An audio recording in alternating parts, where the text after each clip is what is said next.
Welcome to Soul of Travel, Women's Wisdom and Mindful Travel. I'm your host, Christine Weinbrenner-Eyrich. Each week, you'll hear me having soulful conversations with women who are tourism professionals, trailblazers, and community leaders around the world. They share their personal and professional journeys to inspire you, and their stories teach you how to become a more conscious traveler, live life aligned with your values, and create a positive impact.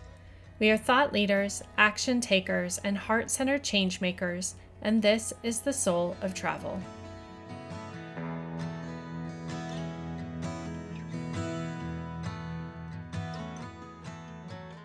Judy Carvalhal is the founder and CEO of Enchanted Expeditions, a company that helped to pioneer the modern tourist industry in the Galapagos Islands and Ecuador. She grew up in Guyana and French Guiana and was educated at Canada's prestigious Queen's University before traveling to South America to become one of the first female park naturalists in the Galapagos. Judy's love for travel and nature is driven by her curiosity about the culture, ecosystem, and wildlife of places she visits. This passion fuels her as an entrepreneur, conservationist, and an expert in her field. She inspires her guests to explore the world, create amazing travel experiences, have fun, and be adventurous. She also ensures that part of their experience includes learning about the importance of conservation. She believes that without tourism, there is no conservation. Judy's education in ecology and evolutionary biology, combined with her experience working as a naturalist guide in Galapagos, inspired her to champion sustainable tourism before it was recognized by the media and tourism industry. She and her partners were trailblazers, conducted research, and creating dialogue and policies to ensure that their company championed responsible tourism and environmentally friendly practices. After raising 4 children in Galapagos and Ecuador, Judy is more passionate than ever to ensure that this precious part of the world is protected. Her deep and heartfelt commitment to protect and preserve both wildlife and culture of Ecuador has built a loyal team that shares these values. In our conversation, Judy shares how her lifelong travels and living in many countries has shaped both her definition of home and her practice of feeling connected to the place she is. She shares about the ways that tourism and conservation have evolved over the years in Galapagos and what it's been like being a female business owner in the adventure tourism industry the past 45 years, as well as how things have changed, especially perceptions toward women. She talks about what it was like traveling with her children, and especially her daughter, as well as the business she and her daughter started together. Lastly, she shares a bit of wisdom she's gained over the years. Join me now for my soulful conversation with Judy Carvalhal.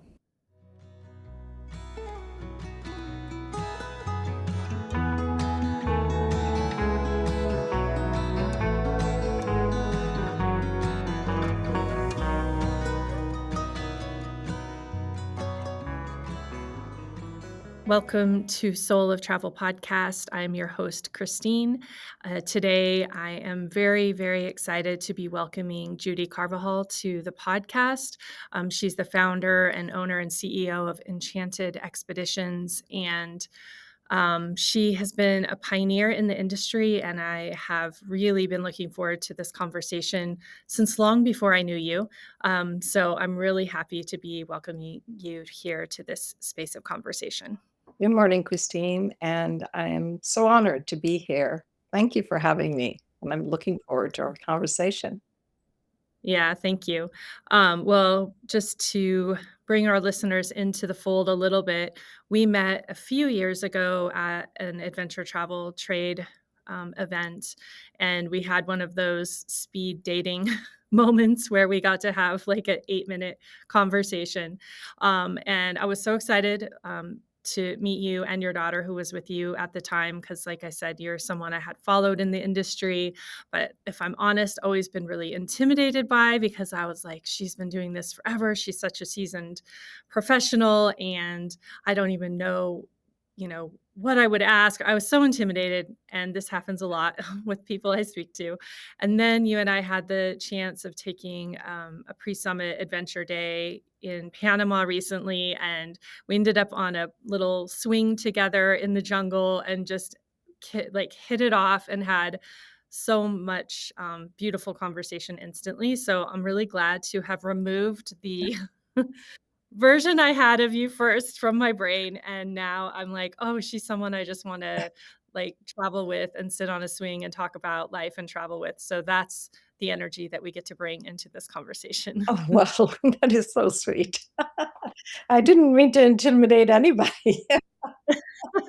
Well, I think it's interesting, and maybe we can talk about this when well, further in the conversation, but I think it's just, it's one of those things of how we perceive one another or maybe how we show up in spaces and, I mean, I think it's all personal reflections that projections on other people, and it's interesting how that can happen, but now knowing you, I think, "Oh my gosh, that's hilarious Yeah, that I thought yeah, that," because I felt I mean, instantly that went away, but it was funny that I had that, like, preconceived idea. Before we get too much further into the conversation, Judy, I just want to turn it over to you to introduce yourself. Tell us a little bit about who you are and the company that you own. okay. My name is Judy Carvalhal. And just a little background of because people often ask me, where am I from? And honestly, it's wherever I am at the time, because I was born in Guyana at the time when it was British Guyana, a British colony. I grew up in French Guyana, and then we immigrated to Canada. And then eventually, after a year of backpacking in South America, I ended up in Galapagos. And so that's many, many years ago in 1977. And, this is really a speed description of my background. And, once I got there, with time I guess I can add there, yes, I arrived there with a certain background in evolutionary biology, ended up settling there, and founded a company called Enchanted Expeditions, and this now would be around 45 years ago. Now, the company has changed names. Officially, Enchanted Expeditions 35 years ago, but in the business 45 years. Yeah. Well, I was looking as I was researching, obviously, it showed that your company was established in 78. And you'll probably also be grateful to hear this. And I'm like, well, that's not possible because there's no way that this company is basically the same age as I am. Because I was like, that they're just the math doesn't add up on that because I also, after we connected, I'm like, I mean, I know Judy's older than me, but I don't think that she could have a business that's been around the same amount of time as me. But since I'm only like 27, that works out maybe when we do math that way Well, in my I mind. have no problem saying my age. I'm Yeah, 72, and so, yeah, yes, I can have a business that old. yeah. I think even more than that is like your energy and your vibrance and your vitality and all those things that when I'm around you, I, just, like, absorb. Those were the things that and again, this could be a conversation about perception as well. Like, I think a lot of times if we're imagining a woman who's 72, we're not imagining someone who's running an adventure travel company, and also, all these things about just the way that you show up, and I just really appreciate it because that in itself inspires me to know that really my dreams can be starting right now.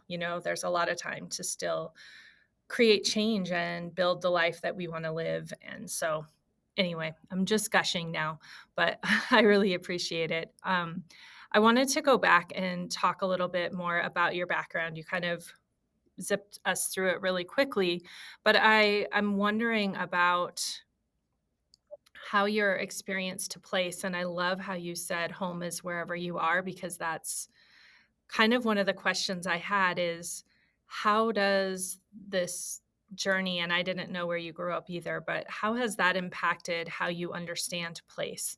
The idea that, wherever you are is home, how does that allow you to maybe connect to place in a different way where some people, I think in travel, we have our home and we have where we go. And when you think like that about the world, like home is the place you kind of take care of, or the place that you resonate with, and where you go is something that it's kind of like the idea of what happens in Vegas stays in Vegas, right? Like you're kind of detached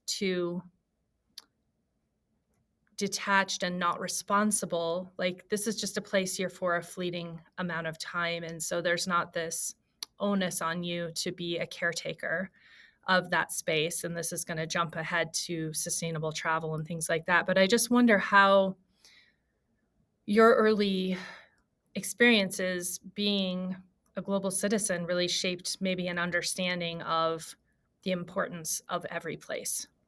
Well, definitely it must have had an impact on me. I mean, growing up in one country, well, until I was 8, and then we moved to the other, and, obviously, it was because of political reasons. There was political unrest, and so we moved to another one, and then after, what, 8 years there, there was also the in French Guiana is a department of France, so um it was completely at that time, the country only had 40,000 people. The business my parents had was totally dependent on the government, and in 1968, all this, the student riots and so on affected their business with the government, and so they decided to move on. So there again, because of unrest, we picked up and we went to Grenada, and we were gonna stay there. We stayed there for 1 year, more or less, and, at that point, we were having trouble getting our residency, and then from there my mother had enough at that point. She says, "Let's go where the whole family went," which was to Canada.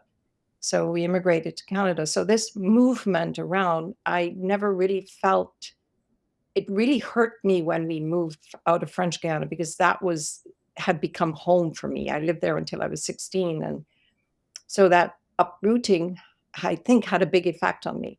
So when we moved to Canada, it became home, and I didn't want to attach too much. And then when I did a stint backpacking in Europe, and then when I graduated from university, I decided, "Okay, I wanna go back to South America and discover all over."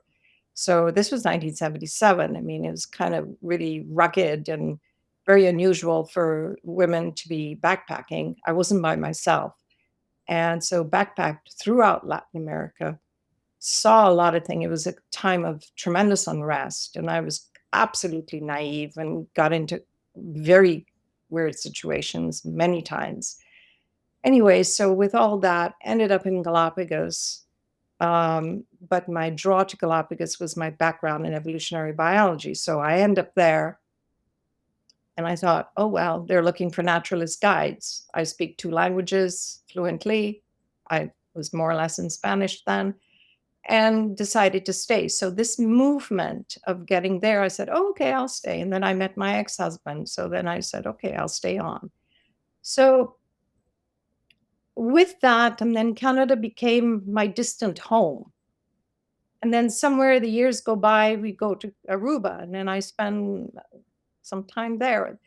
So with all of that, I discovered that, and it just happened organically, that wherever I was at the time became home.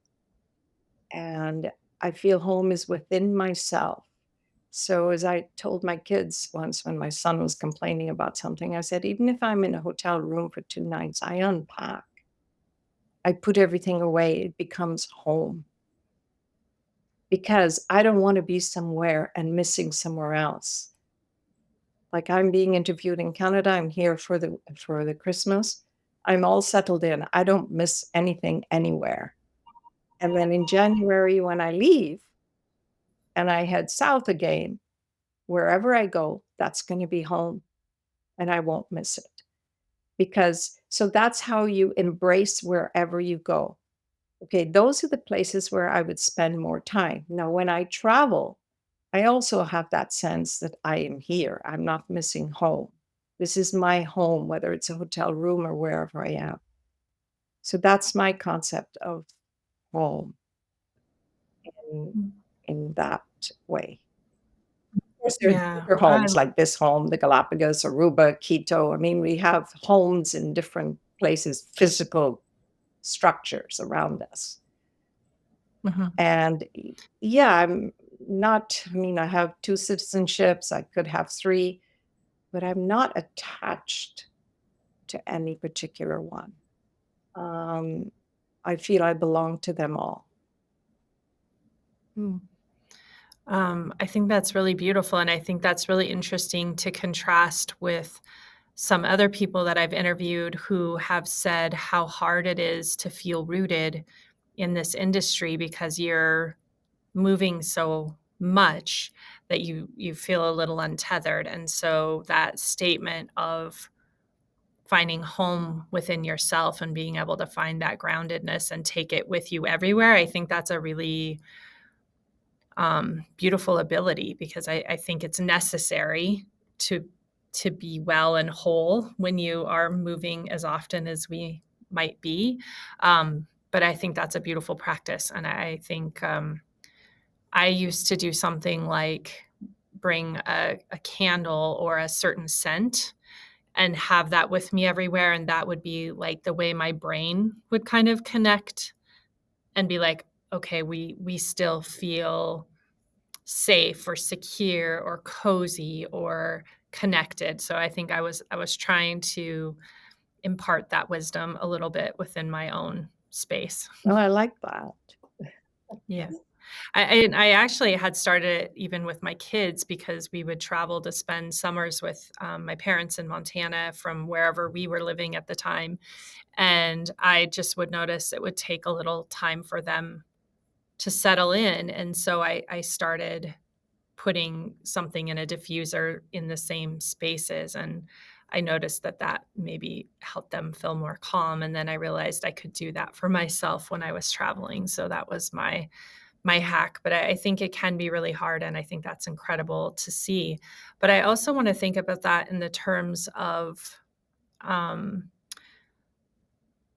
I guess how you 'cause it's interesting because I always talk about travel as creating an attachment to a place, and you just then made me think about how powerful it is to not be attached.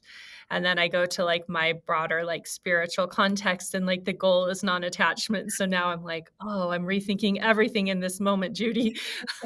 But to stick with what my normal ideas are is that travel allows us to really form a connection to a place that isn't our home. And that connection is what allows us to then kind of own a little responsibility or care or have that tie is something that when you read about unrest or you read about environmental disasters or you read about whatever it might be in a place you've been, like you have this emotional tie, like there's a thread that ties you to that place, and that's what I'm always trying to create for my travelers is that connection that I think is really important in the context of sustainability and conservation and all of those things. So I'm just wondering, what that looks like maybe for you because I don't know, I think it's a really important way to make travel have value. So I think I'm trying to find of exactly what my question is here because I strayed because I lost track of my whole reality with the non-attachment. Can I add something here? Yeah, Yeah. please. I travel for me, having lived in so many countries from a very young age and moved around, I'm I'm really very open, understanding, uh, and so it really blows my mind when I see people unaccepting un- about other people. So this is why I feel travel is so important in many ways to open one's ability to accept the differences in various cultures and various people and to embrace it.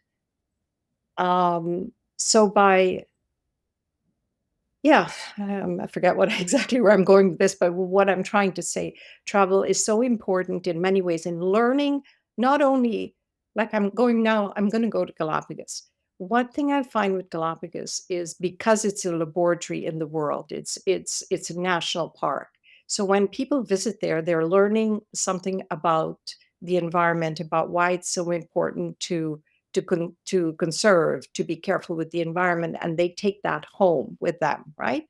And they can then spread it within their community. So, and the same thing I feel with travel with peoples. I mean, I've traveled, I tend to go to kind of unusual places. I love going, I've traveled like Africa for me has been amazing. And the more cultures I see, or Bhutan, or wherever, the more different they are, the more interesting it is for me, because then you realize this is what's important in travel, and more people should travel to those sorts of destinations to open our minds to the differences, not just travel to places that are familiar, culturally familiar. I remember meeting a lady once. She said to me, I would only go somewhere that feels like America. And I thought, well, then we may as well stay home. But the point is, we might have a little less unrest in the world if we traveled more, we saw other people, we ate their food, we listened to their stories. And yeah, I don't know if I'm making sense, but No, I think that's beautiful, and I think that is what is really important because those are those moments. Like, I kind of love those moments, kind of like this conversation, like when you're rocked a little, right? And the thing you thought you knew was true is no longer true.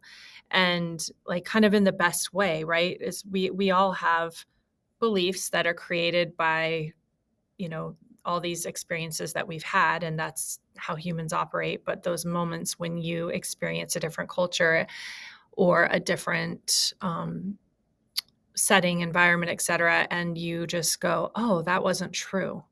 And it's like growth. Like I just feel that the expansion happen. And I'm like, I'm so thankful. And I think that's very uncomfortable for some people, but probably you and I are similar in that that's um like it's so incredible. Like I just want to feel that expansion over and over and over again. Like I want to feel challenged and I want to feel that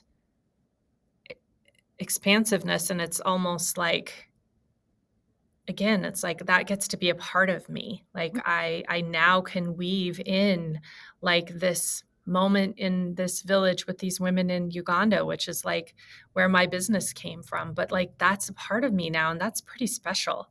And I just that's where I feel like travel has incredible power to really create change and unity. And like you said, I think that's it's incredibly important. yeah. Like the company I have with my daughter, Enchanted Adventures, we do other places, right? And one of the things is I've only done two or three so far where it's nothing to do with Galapagos. I take people somewhere on a trip. And the whole point of it is to be a little uncomfortable. And actually, one of the participants always she says, Judy, on her trip, she will take us on a really awful road that I think I'm getting into God knows what, be terrified. And then at the end of the road, there's someplace beautiful. And I've been in those situations with one woman in Uganda, in fact. And I didn't understand why she was so upset. We were in the middle of nowhere. The road was terrible. And it was, and I was just kind of, yeah, here we are, sort of thing. And then I realized I was being insensitive to her. She was absolutely terrified because if she'd known if the car broke down here, what's going to happen? And I thought, well, the guy's got a cell phone. He'll call and we'll be out of this. Mhm. It'll be fun. So, yes, those uncomfortable situations are important. Mhm. Yeah, I can't remember this is a hazard of the trait. I can't remember who I was talking to about this, but the idea that we have spent a lot of time making travel comfortable for people. Like, travel originally was kind of like these expeditions, right? And things like that. And then at some point when travel became commercialized, it became all about taking those kind of expeditions and that wildness and making it Yeah. comfortable. But then I think we lost how you grow through discomfort. So I also agree that you and I will have the worst website that was like, We would love to make you really uncomfortable. Nobody will come. But that's like the big magic is that discomfort. And so I really feel like, yeah, that's the and there's so many of us that do this and I think do it well. Like we try to straddle the line, but that discomfort is what's important. And I think we need to get back to more discomfort. And I also think that that will be something that allows travel to be more equitable because when we try to layer the luxury over top of places that are not luxurious, then we create a greater divide and the power dynamic is sometimes more obvious and then sometimes disappears. And so I just think like we have to get brave and let travel be uncomfortable. I love this I'd theme. like to give a little example in Galapagos. After so many years, I've seen such changes. Back in the day, our boats did not have air conditioning. Okay. We had little fans and 12-volt fans at night, and you would turn the engines off at night. No generators are running. It was quiet. You'd open the porthole and you could hear the sea lions, you can hear the water against the boat, the sound of silence. It was absolutely beautiful. Well, people want comfort. If I had a boat like that now, I tell you, I'd go bankrupt. Nobody would go on it. No, people want air conditioning and all of that. What does that mean? The generator is running all the time. And we want to help the environment. We're not helping the environment. We're worse now than we were years ago. But that's what people want, as you say, that comfort. And so they miss the silence. They miss hearing all those beautiful sounds throughout the night or very early in the morning. But yes. Mm. That's so hard, and it's such a shame because it reminds me of 2 experiences. I'll share these, and then we'll try to go to the next question, but, I remember being on a small expedition boat in Alaska, and it was in the, like in the space between the middle of the night and the middle of the morning, which there's really no differentiation between at that time of year, but, like, it's like the sun had kind of gone down as far as it goes, and there was just, like, mist over the ocean, and I couldn't sleep, so I just went up and was sitting on the deck, and it was just absolute stillness, and you you could see forever and couldn't see anywhere, like, at the same time, kind of. Well, And then somewhere in the distance, you could hear whales, mm, and it was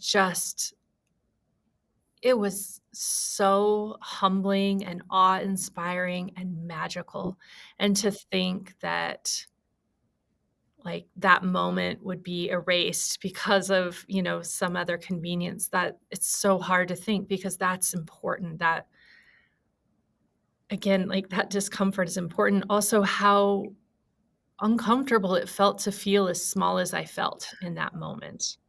well, And, like, I could fall off the edge of the world at any moment, like, I can understand where those early sailors thought the world fell off yeah, because I could, like, see it there.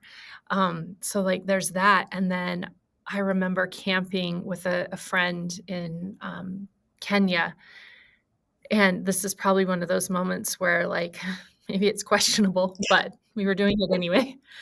And, again, like, just expansive spaces are powerful, yes. and I love trying to get people into them, and we were camping, and I woke up in the morning, and, like, my brain really wanted to operate in the known, and so I, like, opened my tent, and I was like, "Oh, that's so weird. There's, like, dog poop outside of my tent."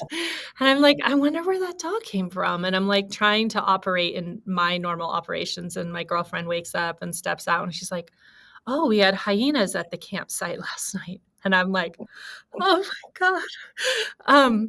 And it was terrifying, and yet, like, it was really important because I understood I was in nature, and, like, I inserted myself into the environment of what is in the wild, and, like, I just could learn about myself in that moment and, like, the fear and the, like, me wanting to make it something, a reality I know, and then I had to challenge my Yeah, reality. yeah. Again, I just think we could probably share stories like this forever, but I think that is something I would really love to push people towards in the tourism It industry. would be nice. Yeah. That would be a whole Yeah. special niche. Yeah. Yeah. It will be like, yeah, Judy and Christine's uncomfortable adventures. Like that's the next version of Yeah. things. Hey, it's Christine, dropping in to share something big and exciting with you. If you've been craving more connection, growth, and community in your life, then I have the perfect invitation. Join me for the Soulful Book Sojourn, my virtual book club just for women. Each month, we'll dive into books written by inspiring women, authors whose wisdom and stories help us reflect on our own lives. You'll join the magic that happens when we come together, share, connect, and grow as a community. Our new journey kicks off this January with You Can Heal Your Life by Louise Hay, and I'd love to see you there. This is your chance to start the year with meaningful conversations and soul-deep connections, and the joy of being a part of an incredible group of women. Visit lotussojourns.com/women's-book-club to learn more. I'll also leave the link in the show notes. Let's make 2025 a year of healing, growth, and vibrant living together. Now let's head back to our soulful conversation. But so I do want to go back and talk to, you mentioned the Galapagos and how you landed there, and, the idea of, your studies in ecology and evolutionary biology. And when I first started in the industry, the company I worked for did a lot of work in the Galapagos. And like, it's a place that I think, like, as you said, it's like this natural laboratory, right? This is why I always wanted to go there. I'm like, this seems like one of the places in the world that is like a time capsule, or like this, it's just such an anomaly. And so I really have always wanted to see it. I will Oh, you get have there been at there. some point. I haven't been Yeah. yet. You got Um, yeah, so I will. I will. And so I'm just wondering, like, because of the uniqueness that it is, um, how inherent or apparent was the idea of conservation and sustainability, like initially? And then over the years, like, what has that looked like? Because when you started working there, tourism didn't look like what it looks like today, but we also know tourism is a key economic driver. So how do you take a place like the Galapagos and create that balance between conservation and tourism? Like it's a laboratory in its own right for that Yeah, good relationship. question. Okay. We'd have to go back a little bit. Before it became a national park in 1957, but prior to that, there were very few people living there. Okay. So, first, I think the first real settlers would have been the Norwegians in the 1920s with a tuna fishing thing. These islands belonged to Ecuador, but they weren't, they were just kind of there, if you like. So, this is years prior to that. Obviously, the buccaneers went through as they were going through the Pacific and collecting the tortoises and so on for food. So, anyway, and then the Ecuadorian government also put a penal colony on one of the islands, and I'm not sure exactly when, but probably in the 1920s, 1930s. So you had a handful of authority people there. And then you had the Norwegians living, then the Germans came, which is part of my ex-husband's family. So you had these small pockets of people, very few, very few. And then scientists were coming through, right? Um, and usually on sailboats, collecting, whatever it was.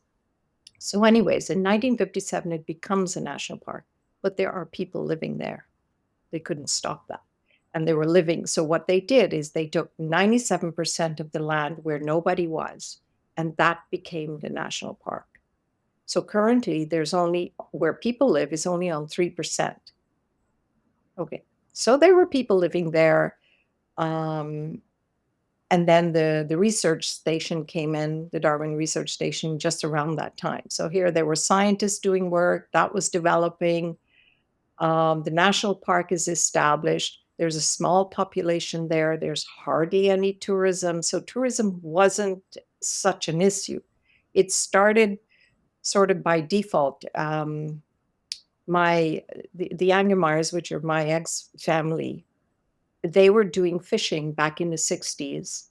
And these scientists would come around, and then suddenly they'd get phone calls, not phone calls, sorry. It was more like a letter from various people saying, "Oh, can we come and visit?" So they were the first people to actually do tourism in the early 60s on their little tiny sailboats with two people going around. So tourism started, and they were going to the places where they could go and land, and that's where the visitor sites developed. It developed around where you could land and you could anchor. So that kind of grew and it started growing. And then this is where when I arrived in 1977, at this point, there were already a few boats, but mainly sort of converted fishing boats, and Metropolitan Touring had a 100-passenger boat, and then there was the Buccaneer. There were a few bigger companies bringing a few people in. All right, so now here we are with the national park. There is tourism, but there were no rules to establish more clearly what could be done, except it was clear where they could go on shore. So the national park, right from the start, established you cannot go here, you can only go here. And when I started as a guide, I remember guiding the Hasselblad man who invented the camera and his people, and they were really angry that they had to follow a trail. And this was 1978 at this point. Um, so now the national park has people living there, has a tourism industry. They cannot pick everybody up and send them away. It's part of Ecuador. And things started growing, and too many people started coming in. So that's why it's like a country within a country. They had to stop the immigration. Ecuadorians from the mainland cannot just come and live there. They're like tourists. Yeah. So yes, how so the answer to your question is they couldn't just make it a national park, a scientific area, and just stop it, because prior to that, there were already people living there. So they had to come up with rules and regulations and to try to make the two work together. It is not easy, but we have had situations because the boats come in, it will bring insects, and we have had invasive species coming into the islands. Now, would they have come naturally if nobody was living there? Who knows? Because animals somehow got there at some point.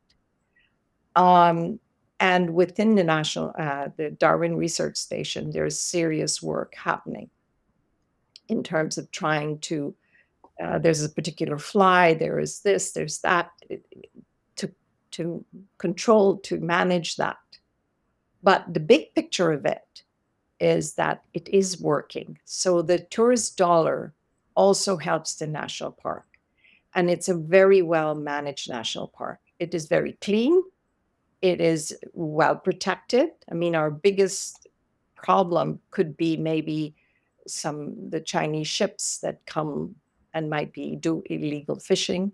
But it has to be monitored, but obviously that's a problem periodically. But that would be worse if it weren't a national park and weren't controlled. Yeah. So working between,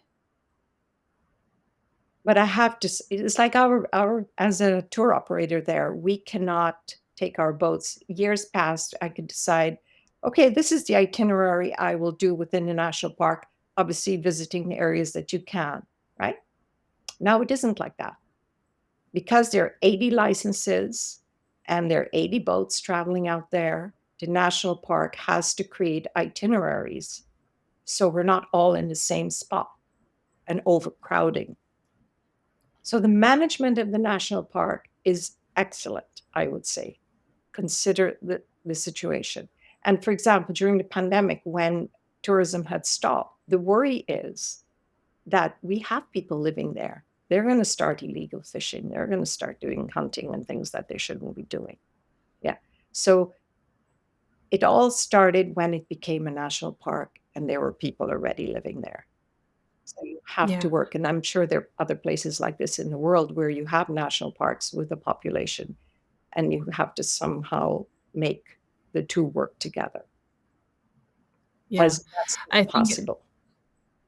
yeah, I think it's interesting too, just seeing I think it's been interesting seeing like when like fishing regulations were put into place and then, you bring in boats and um you want to have passengers eating local fish and then you're understanding local fishing regulations. Like I think it's interesting how they learn from each other, and then if you're a company that doesn't just operate in Galapagos, then you're like, okay, this is a great example of how we can have more sustainable fishing. How can I now do that in my operations in Costa Rica or somewhere else? I think it's been interesting to see it being also a laboratory for like how to operate in harmony a little bit better within With within the yeah, industry. talking about fishing, when for many years, we fished for our guests. We're not allowed to anymore because it's helping support the fishermen because they were doing illegal fishing. So now we buy our fish from the fishermen. And if my crew is caught fishing when we're out on a trip, the boat gets charged. We get fined. We're not allowed. So we Mhm. buy the fish from the local fishermen, and also to support the local economy, we were not allowed to import meat from the mainland of Ecuador. We buy from the farmers. Mhm. So there are rules within the national park. Galapagos is managed very differently than the mainland of Ecuador, even the wages, everything. It's like, as I said, it's a country within a country. It is a national park. Mhm. Um, so we're trying to be as sustainable as possible. It is Yeah. challenging, but I think all in all, there is a good job being done. Yeah. Well, thank you so much for sharing that because I think that's obviously most of us don't have such a close up uh, interaction with that, and also the fact that you've been there and seen kind of what it's looked like over the years. It's such a unique perspective. I want to shift gears and talk a little bit about particularly being a woman in the adventure tourism industry and reflect a little bit on what that has looked like. Having, a 40 some year career, I'm hoping it's changed for the better, but I'm just Well, curious if there have been like, limited access or opportunities you felt like, being a woman in the industry. yeah, there has been. Like in Ecuador too, it was sort of different too. I am a foreigner there, even though I've been there most of my life. And I was a divorced woman with children, running my own business. And yes, it was challenging. And many times I got into situations where they wouldn't pay attention to me. I'd be along with somebody else who either worked for me or was a man, and nobody, if I'm in a situation, they're not looking at me, they're talking to whoever.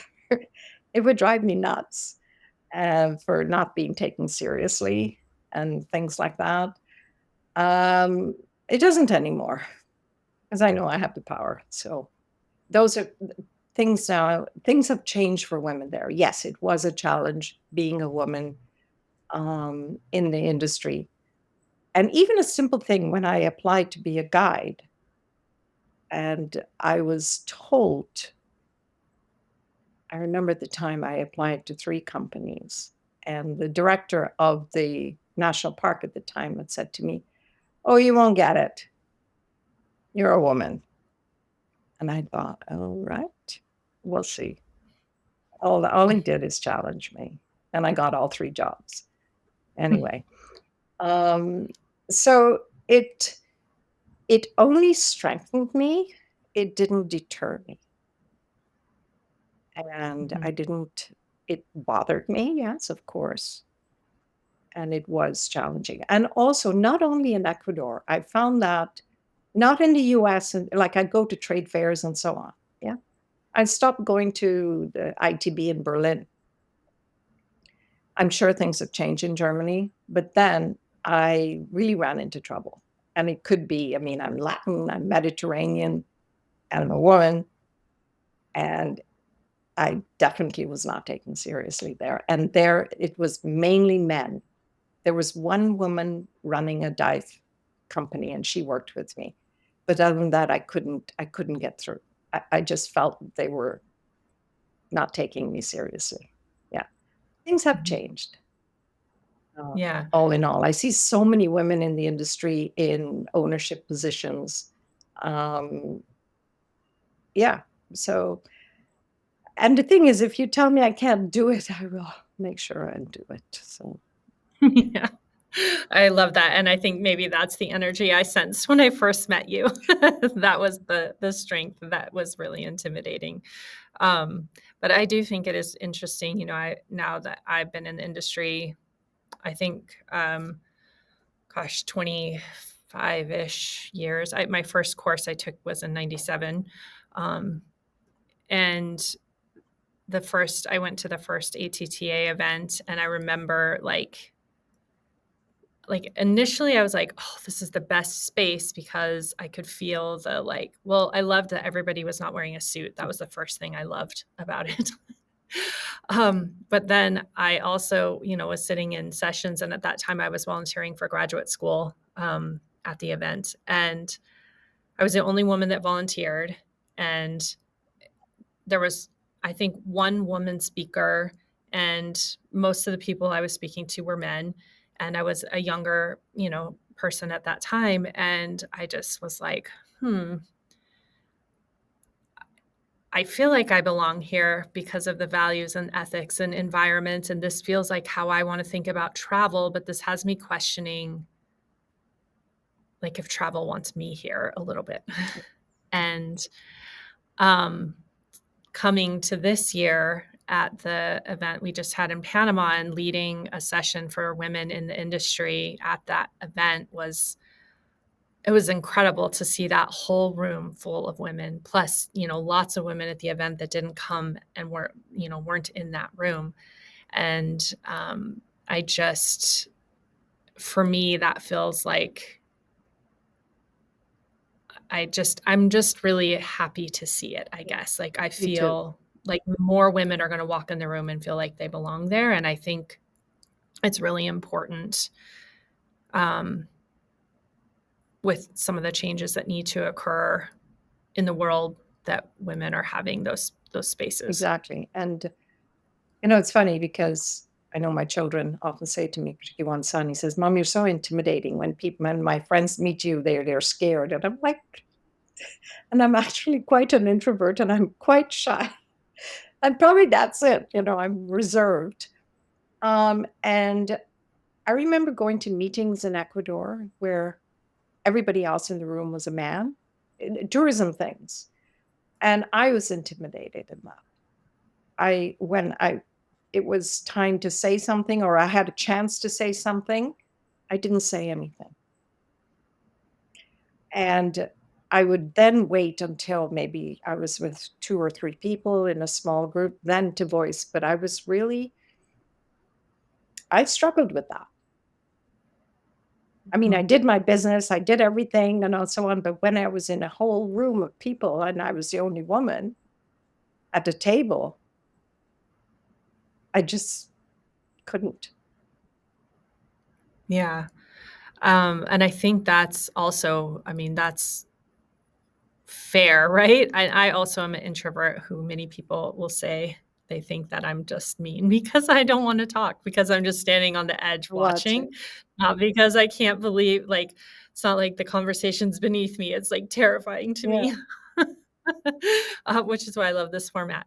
But I think, it's so important for other people too. I've talked with other women as well, and they're like, "Man, that's hard. It's hard to put yourself out there." And I yeah, think it's important for us to hear too that other people struggle with that, and to know that it's okay, and then also hopefully to be encouraged to go ahead and and take up a little bit more space until there's 2 women at the table or 3 Yeah, or it helps if there are a 6 couple or more. 10.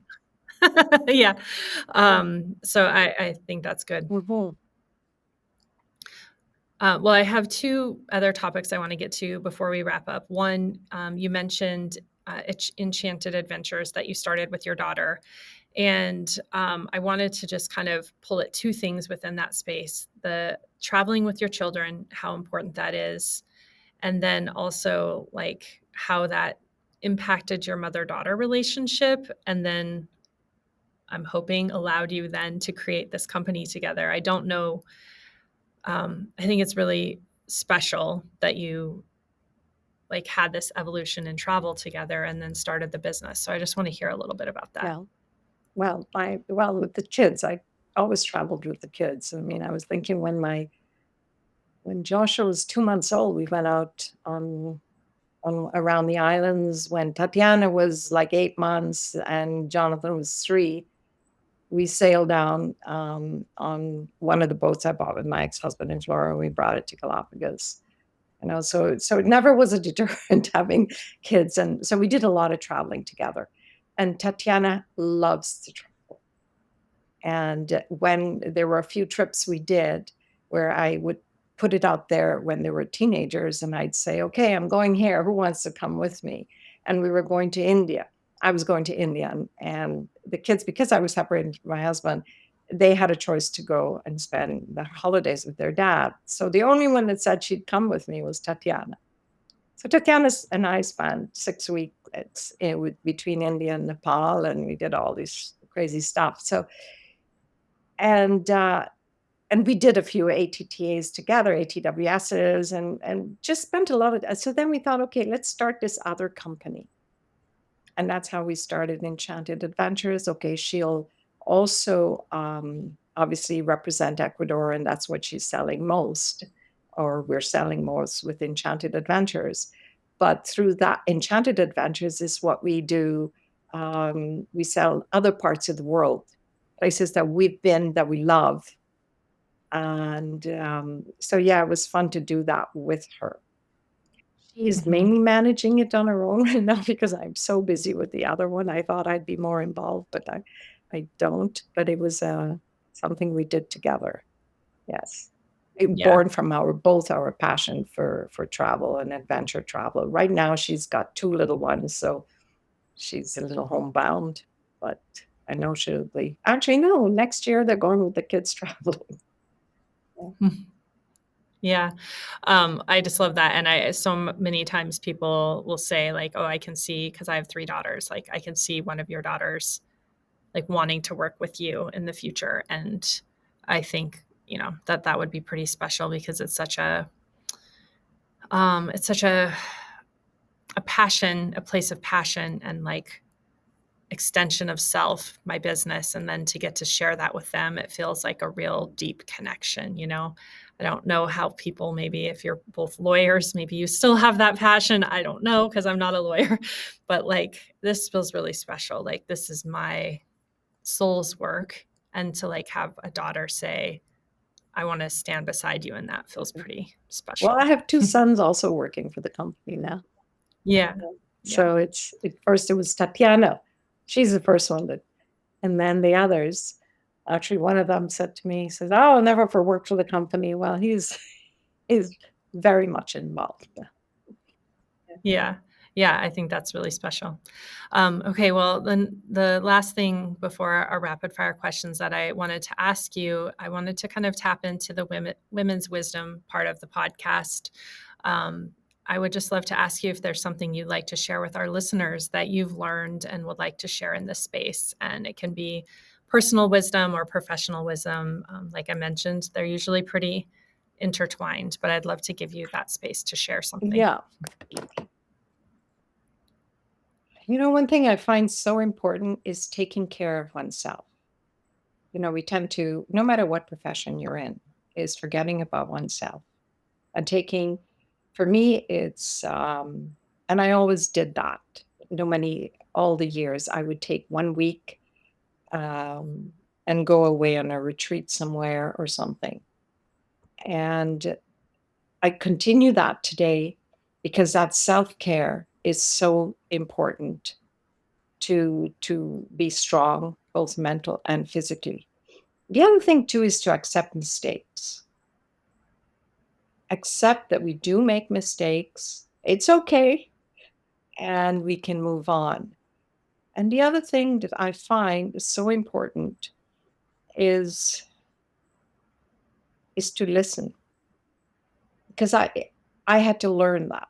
It's okay to listen to others, others working for you.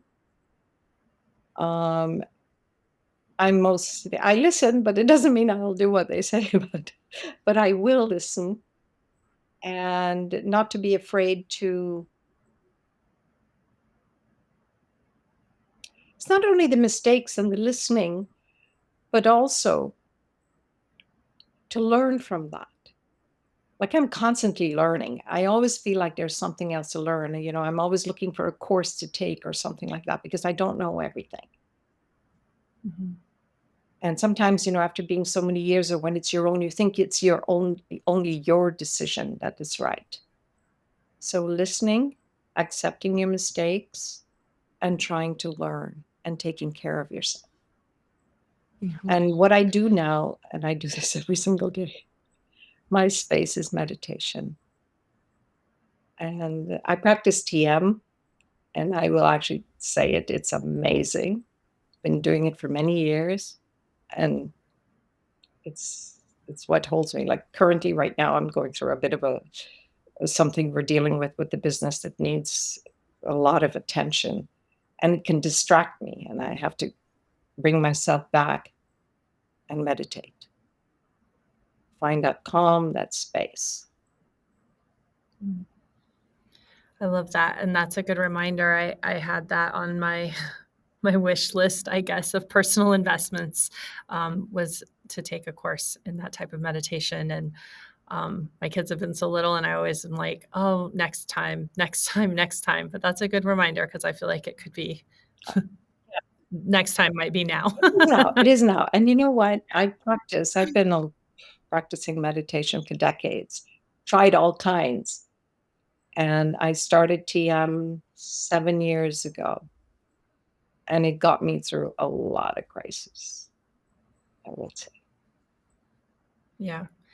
The other thing what you were talking about, always learning, I was having a really interesting conversation with Vinci Ho, who's the founder of Rise Travel Institute. And she was talking about the word expert and like, how triggering, I guess, that word is, that it somehow implies you've arrived and there's nowhere else to, you don't need to learn anymore. And she's like, I feel like that's an impossible statement. And it's also a limiting statement, which I had never really thought about. So many of us spend a lot of time trying to become an expert or position ourselves as an expert. Like, that's sometimes where your authority in your career comes from, is that positioning. And yet, like, does that kind of cut you off and change how you view what other ways you need to expand? Yeah. No, there's always room. It's all. Yeah, I agree. I can't remember what test I did, but at one point it's like my top 3 values or characteristics or whatever are all about learning, and like one was learning for the sake of learning, and I was like, that can be a thing that's valuable. Like, I just remembered, like, normally I was like, oh, it should be like, I'm very organized and detail oriented. And like, those are your strengths. Oh, it was Strengths Finder.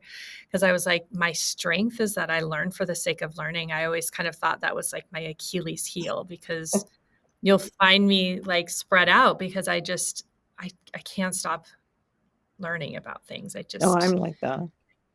Yeah, it's that expansion, right? Like, I just want to keep taking more things in. And anyway, I think that's really, really important. And I think challenging people to question what expert means to them, or Exactly. what that limit Or what is. they think Mhm. they know, because there's always another way of looking at things. Yeah. Okay, we're at the end, so we have our rapid fire questions. The first one is, what are you reading right now? Ooh, I'm reading, in case I forgot the name of the book, it's called The Tea Girl of Hummingbird Lane by Lisa Lee. Have you read her? Oh, she's Mm-mm. good. The first book I read of hers, the title caught me. They were called The Women of the Island Women, the Women of the Sea, or something like that. I often read books, and it's funny we talk about mother-daughter. This has to do with relationship between two friends, women, and a mother-daughter relationships, ultimately, the core of it. And the other one, I tend to read generally travel book, well, not travel books, but books about other places and Mhm. cultures, and I so love that, to books. Mhm. I've read a lot of books about different things in India and so on. Anyway, I recommend her. Lisa C. Yeah, thank you. I love that too because there's so many places we can't get there, and again, that's that like it gives you another deeper level of understanding or someone else's lived experience that just can never be ours, and I think it's really Yeah, valuable. this is about China. It's about a culture in China too. Yeah. Mhm. What is always in your suitcase or backpack when you travel? Photograph of my kids and now of my grandkids. Oh, Oh, I love that. and I always have a bottle of rescue remedy and the book I'm reading and or my e-reader. Those Yeah. are the go-to things. Yeah. To sojourn is to travel somewhere as if you live there. Where would you love still to sojourn? Mhm.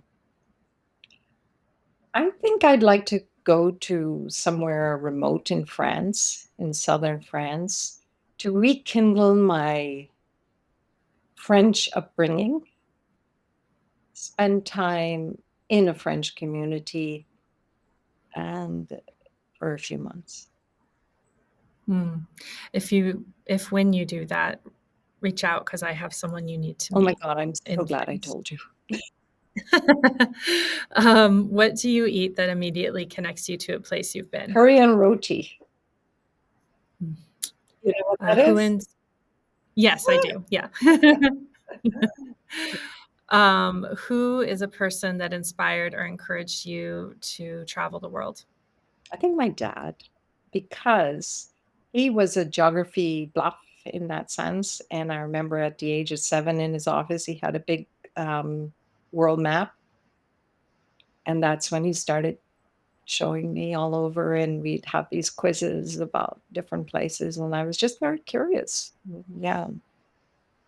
Yeah.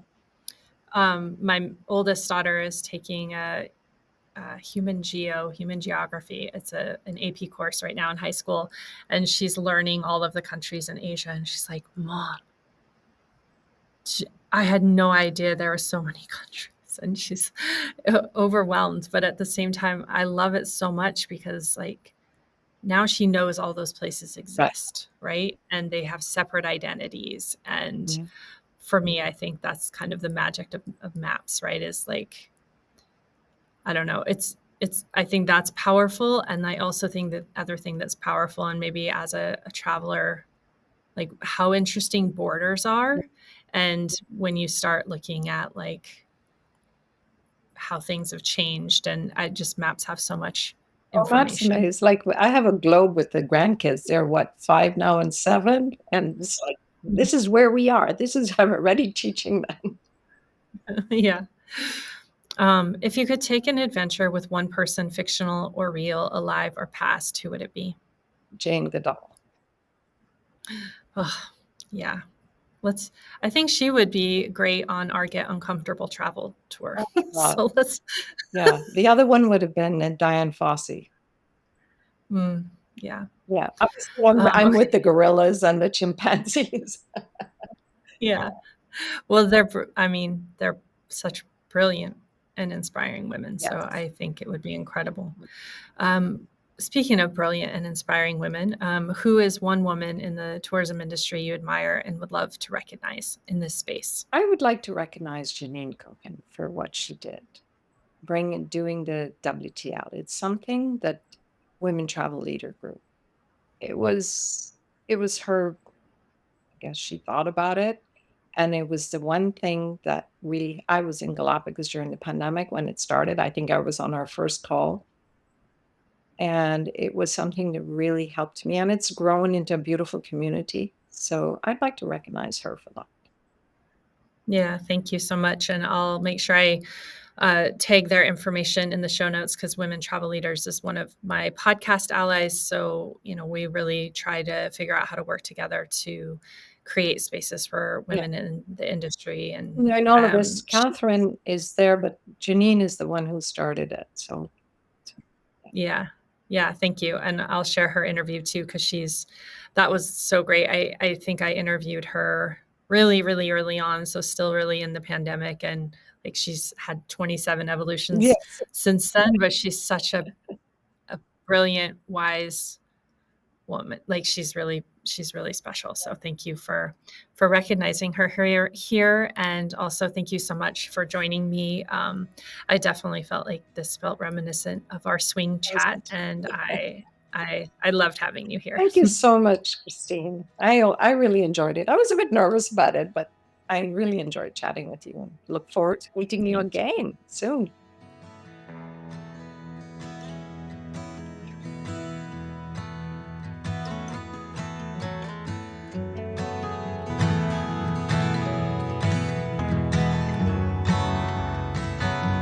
Thank you for listening to Soul of Travel, presented by Journey Woman. I hope you enjoyed the journey. If you loved this conversation, I encourage you to subscribe and rate the podcast. Please share episodes that inspire you with others, because this is how we extend the impact of this show. Learn more about each of my guests by reading our episode blogs, which are more than your average show notes. I think you'll love the connection. Find our episode blogs at www.souloftravelpodcast.com. I am so proud of the way these conversations are bringing together people from around the world. If this sounds like your community, welcome. I am so happy you are here. I am all about community and would love to connect. You can find me on Facebook at Soul of Travel Podcast, or follow me on Instagram either at she.sojourns or at Soul of Travel Podcast. Stay up to date by joining the Soul of Travel Podcast mailing list. You'll also want to explore the Journey Woman community and its resources for women travelers over 50. I'd also like to share a quick thank you to my podcast producer and content magician, Carly Eduardo, CEO of Convergente. I look forward to getting to know you and hopefully hear your story.